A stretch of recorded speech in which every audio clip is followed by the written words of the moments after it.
70-year-old Margaret spent her life as a trauma nurse, saving thousands of strangers from the brink of death.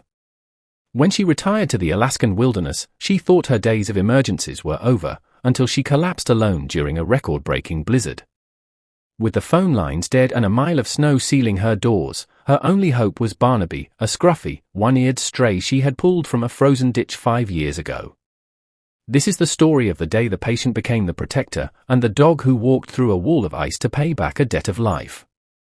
The debt of the snow, the stray who refused to let her sleep. Chapter 1: The Sanctuary of Silence. Margaret's cabin was a fortress of cedar and grit, perched on a jagged limestone ridge in the heart of the Alaskan wilderness. At 70 years old, she was a woman carved from the same mountain stone, tough, independent, and fiercely private. A retired trauma nurse who had spent 40 years in the chaos of Chicago's emergency rooms, she had moved to the mountains to find the one thing her life had lacked: silence. She prided herself on her self-reliance, spending her mornings chopping birch wood and her afternoons hauling water from a nearby spring. She was a woman who didn't want to be looked after, convinced that the mountain was the only companion she needed. Margaret lived by a strict code of survival, believing that in the wild, you are only as strong as your own two hands. She never intended to have a dog. To Margaret, a pet was a liability in the wilderness, another mouth to feed and another heart to worry about. But 5 years ago, during a localized, flash freeze, she had spotted something out of place in a slush-filled ditch near the edge of her property. It was a matted, shivering ball of fur that looked more like a discarded rug than a living creature. It was a scruffy, one-eared terrier mix, half-starved and so cold his heartbeat was barely a flutter. Her nurse's instincts, dormant for years, surged back to life with a violent intensity. She didn't see a dog, she saw a patient. She carried him home, wrapped him in heated towels, and spent 3 nights on the floor by the stove, feeding him broth with a dropper. She named him Barnaby, and as he regained his strength, he never left her side. He wasn't a working dog in the traditional sense, he didn't hunt or herd. Instead, he watched. He watched the way Margaret moved, the way she breathed, and the way she tended to the small injuries of her daily life. He became a silent shadow in her cedar fortress, a scruffy sentinel of her solitude. Over the years, the bond between them became a quiet language of its own. Margaret would talk to him as she worked, and Barnaby would respond with a tilt of his head or a low, comforting rumble. She told him she had saved him because it was her job, but Barnaby seemed to believe it was a contract. To him, his life was a loan that Margaret had granted, and he was simply waiting for the day the payment was due. The neighbors in the valley, 10 miles away, often remarked on the strange pair. They saw an old woman and a scruffy mutt, but they didn't see the training that was happening in the silence. Barnaby learned the exact rhythm of Margaret's resting heart rate when he slept with his head on her chest. He learned the scent of her sweat and the sound of her deepest sighs. As the first snows of the harshest winter in a decade began to fall, Margaret felt a strange sense of peace. She had her wood, she had her supplies, and she had her dog. She felt invincible in her sanctuary, unaware that the mountain was preparing to test her. The debt was about to be called in, and the scruffy stray from the ditch was the only one who had the currency to pay it. Chapter 2: The Heart's Betrayal. The storm arrived with a terrifying, sudden violence, turning the world outside Margaret's windows into a blinding wall of white. It was a whiteout blizzard, a storm that erased the horizon and turned the forest into a labyrinth of shadows. Inside, the fire crackled in the stove, but the atmospheric pressure was dropping at a rate that made the timber of the walls groan. Margaret was in the kitchen, reaching for a ceramic mug on the high shelf, when the world suddenly fractured. It wasn't a slow ache, it was a white-hot blade of lightning that sliced through her chest and radiated down her left arm. The mug slipped from her fingers, shattering on the floor with a sound that seemed to echo for an eternity. She tried to gasp, but the air felt like it had been replaced by lead. Her vision blurred into a kaleidoscope of grey and silver, the familiar kitchen tiles suddenly rushing up to meet her. She hit the floor hard, her shoulder slamming against the base of the stove. In the medical world, she knew this was the golden hour, the narrow window where life and death haggle over the soul. As she lay there, her clinical mind began to analyze her own demise with a terrifying detachment. Myocardial infarction, she thought, her brain struggling to find oxygen. She knew the nearest neighbor was 10 miles away and the phone lines had been severed by the wind minutes ago. She was a nurse who knew exactly how she was going to die, alone, in the cold, on a kitchen floor.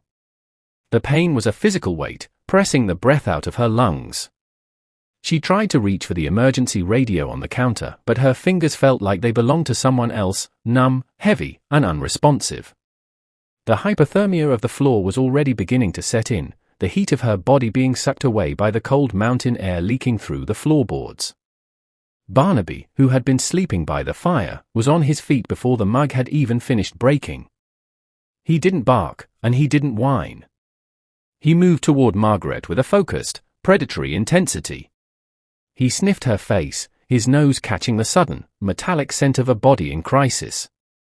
He recognized that scent of death, the same smell he had carried in the ditch 5 years ago. He licked her cheek, his tongue rough and hot against her cooling skin. He wasn't being affectionate, he was checking for a response, trying to keep her conscious through physical stimulation. Margaret's eyes flickered open for a second, catching the amber glow of the dog's gaze. "Go, Barnaby," she whispered, her voice a ragged ghost of itself. "Just stay warm." But Barnaby had no intention of staying warm while his pack leader was freezing. He looked at the heavy wool gardening blanket draped over the back of the rocking chair. He knew that the floor was the enemy. He jumped onto the chair, grabbed the corner of the blanket in his teeth, and began to pull. It was a task far beyond his weight, but he moved with a desperation that defied the laws of physics. Chapter 3: The First Response. Barnaby dragged the heavy wool across the floor, his small legs shaking with the effort. He tucked it around Margaret's torso, using his muzzle to shove the fabric under her shoulders. He was mimicking the way she had wrapped him in towels all those years ago. He knew that if her temperature dropped too far, her heart would stop for good. But warmth was only a temporary fix. Barnaby stood over her, his ears pitched toward the front door. The wind was screaming outside, a roar that sounded like 1,000 hungry wolves. He knew that no one was coming. The humans in the valley were hunkered down, unaware that the old woman of the ridge was fading away in the dark. He looked at the pet flap in the bottom of the heavy oak door. To a 20-pound dog, the 3-foot snowdrifts on the other side were a wall of white death. But Barnaby didn't hesitate. He gave Margaret one final, lingering lick on the forehead, as if to tell her to hold on, and then he dove into the flap. He disappeared into the maw of the storm, a white-on-white ghost in the frozen dark. The cold hit him like a physical blow, the wind nearly knocking him off his feet. The snow was deeper than his height, meaning every step was a swim through freezing powder. His paws, tender from years of indoor life, were immediately sliced by the jagged crust of the ice. But he didn't turn back. He had a scent in his mind, the scent of the logger who lived 5 miles down the trail. Barnaby wasn't running on logic, he was running on a debt. Every time his lungs burned with the sub-zero air, he remembered the taste of the broth Margaret had fed him. Every time his legs gave out in a drift, he felt the warmth of the towels she had wrapped around him. He was a small dog in a massive storm, but he carried 5 years of gratitude in his chest. He moved by instinct, following the line of the buried road. He was a low-profile target for the wind, crawling under the snow when the gusts became too strong. His fur began to freeze, turning into a coat of jagged ice needles that clattered against his sides. He was becoming part of the storm, a living ice sculpture that refused to stop moving. 3 miles in, his heart began to stumble. The cold was reaching his core, and the silence of the mountain was tempting him to just lie down and sleep. But then he heard it, the faint, rhythmic thump-thump of a generator in the distance. It was the sound of a human pack. He gathered his last ounce of strength and lunged forward, a final, desperate surge through the white. He reached the logger's cabin, his body a shivering wreck. He didn't have the strength to bark. He dragged himself to the porch and began to scratch at the wood with his bleeding paws. He was a dying messenger, holding on to life by a single, fraying thread of will. He collapsed against the door, his heat fading, waiting for the only sound that mattered, the sound of a latch turning. Chapter 4: The Messenger in the Storm. 5 miles away, a local logger named Silas was checking his generator when he heard a strange, hollow scratching at his door. He opened it, expecting to find a desperate coyote or a wind-blown branch. Instead, a shivering, ice-covered ghost staggered across his threshold. It was Barnaby, his fur frozen solid, his eyes wide and glassy with the onset of advanced hypothermia. Silas recognized the dog immediately. "Barnaby? Where's Margaret?" he asked, his voice full of sudden dread. Barnaby didn't respond with a wag. He didn't even go for the warmth of the fire. Instead, he grabbed Silas's heavy leatherwork glove in his teeth and began to pull. He was growling through his shivers, a desperate, pleading sound that sent a chill down Silas's spine. Silas looked out at the storm. "I can't go out in that, boy." "It's a suicide mission," he said, looking at the wall of white. But Barnaby wouldn't let go. He tugged harder, his bleeding paws leaving red smears on the floor. He looked at Silas with an intensity that was almost human, a gaze that said, "She saved me. Now you save her?" The logger realized this wasn't just a dog acting out. This was a message. Silas grabbed his heavy parka, his emergency medical kit, and his satellite phone. He knew that if Margaret was in trouble, he was her only hope. He fired up his heavy-duty snowmobile, the engine roaring to life with a cloud of blue smoke. Barnaby tried to jump onto the seat, but his legs failed him. Silas scooped the frozen terrier up and tucked him inside the front of his parka, ziplining him against his chest. "Hold on, little hero," Silas whispered. He slammed the machine into gear and surged out into the blizzard, following the faint, wind-blown trail that Barnaby had carved with his own body. The journey back up the ridge was a nightmare of ice and zero visibility. The snowmobile bucked and roared as it climbed the steep grades, the wind trying to push them into the ravine.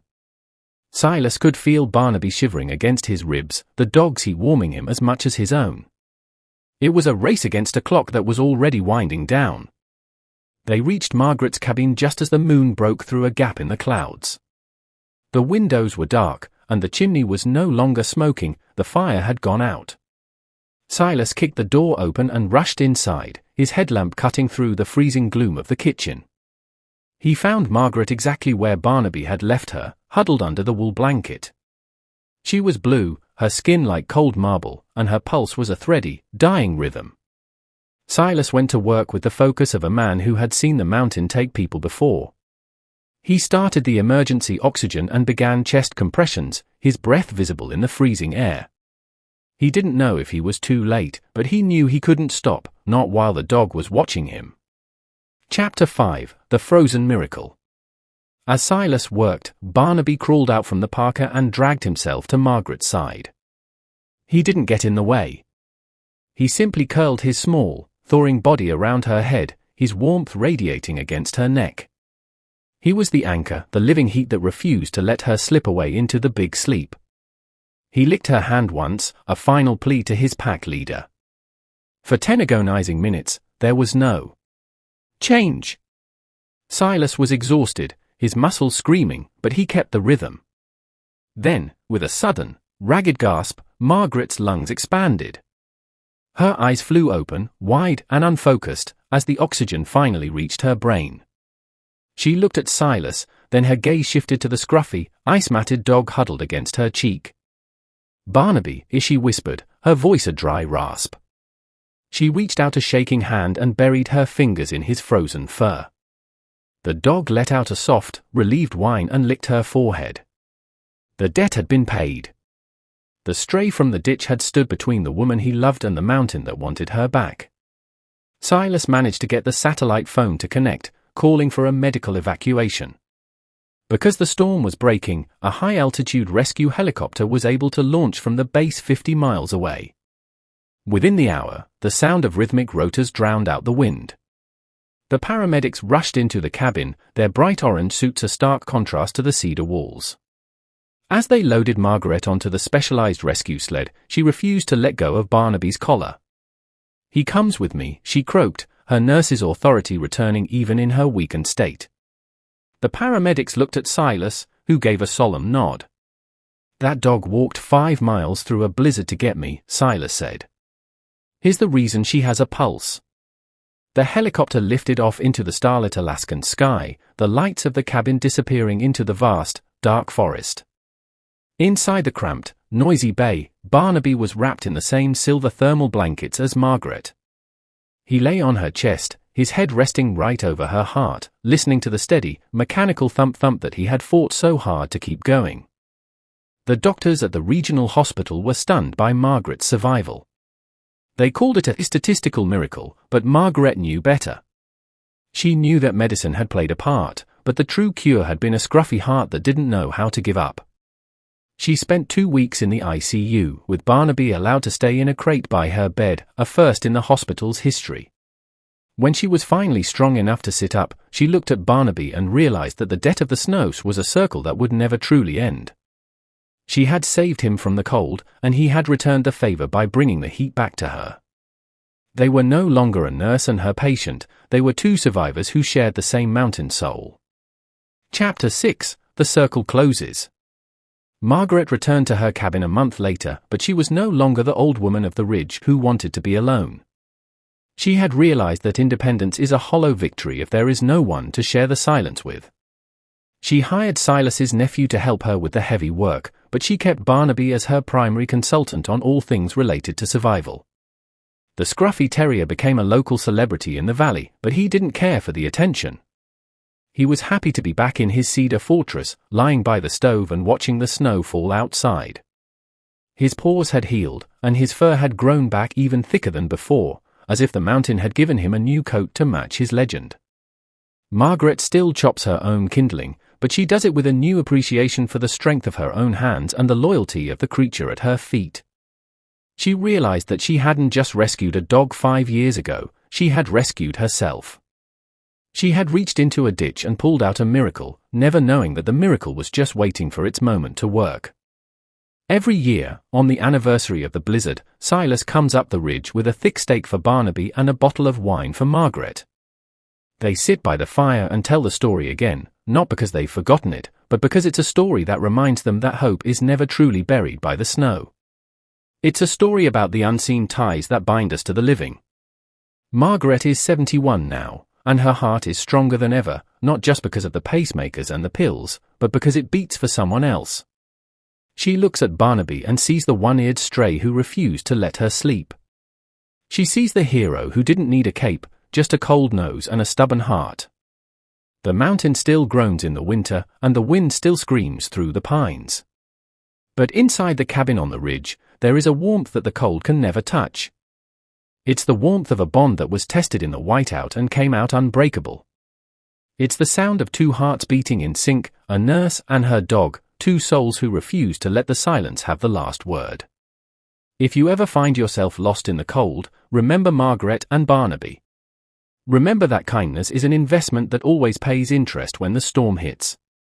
Remember that the smallest creature can carry the heaviest load if it's motivated by love. And most of all, remember that we are never truly alone as long as we have someone who refuses to let go of our hand or our glove. As the video ends, think of the Barnabys in your own life, the ones who would walk through fire or snow just to see you breathe. We tell these stories so that the heroes with 4 paws and scruffy fur are never forgotten. If this story moved you, show your support for the animals who give us everything. Because in the end, we don't just save them, they save us. Rescue is a two-way street. If Margaret and Barnaby's bond gave you chills, help us spread the light of their story. Smash that like button to honor the strays who become our greatest saviors. Subscribe to Paws that Saved Lives, the home of the most emotional and dramatic survival legends on Earth. Comment Barnaby below if you believe that every act of kindness comes back to you.